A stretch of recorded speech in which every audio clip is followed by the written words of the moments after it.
ये है खबरों की खबर और आप देख रहे हैं खबरों की खबर टीवी। नाज़रीन, तारीख़ी व क़दीम शहर औरंगाबाद नाम तब्दीली के मुतालिक सुप्रीम कोर्ट में उजलत में दाखिल करदा मुश्ताक अहमद की पिटीशन को सुप्रीम कोर्ट ने खारिज कर दिया है। जैसे ही खबर शहर में फैली, हर तरफ लोगों में मायूसी छा गई है। जबकि नाम तब्दीली के मुतालिक बॉम्बे हाई कोर्ट में पिटीशन दाखिल करने वाले पेशतर हिशाम उस्मानी की पिटीशन आज भी सुप्रीम कोर्ट में मौजूद है, जिस पर फैसले के बाद कुछ बदलाव आने के इम्कानात हैं, वरना तारीख़ी शहर का ये नाम हमेशा के लिए ख़त्म हो जाएगा। शहर के इस तारीख़ी नाम को ख़त्म करने में जो सियासी पार्टियां और उनके ओहदेदारान शामिल हैं, आने वाली नस्लें उन्हें कभी भी माफ़ नहीं करेगी।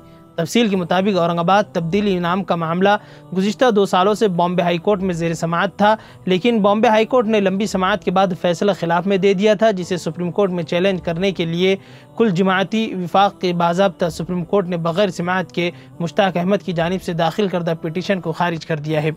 सुप्रीम कोर्ट के इस फैसले के बाद से अवाम में नाराज़गी है कि अगर आज तारीख दी गई थी तो पिटिशनर और सीनियर कौंसल को अदालत में मौजूद रहकर बहस करना चाहिए था। पिटिशनर मुश्ताक अहमद ने बताया कि वो इसके खिलाफ दोबारा पिटीशन दाखिल करेंगे, जबकि हिशाम उस्मानी की पिटीशन अब भी सुप्रीम कोर्ट में दाखिल है। सानी इंटरनेशनल हज उम्रा टूर्स एंड ट्रैवल्स, हज उम्रा जाने के ख्वाहिशमंद हजरात स्क्रीन पर दिए गए नंबर्स पर कॉल करें। ये है खबरों की खबर और आप देख रहे हैं खबरों की खबर टीवी।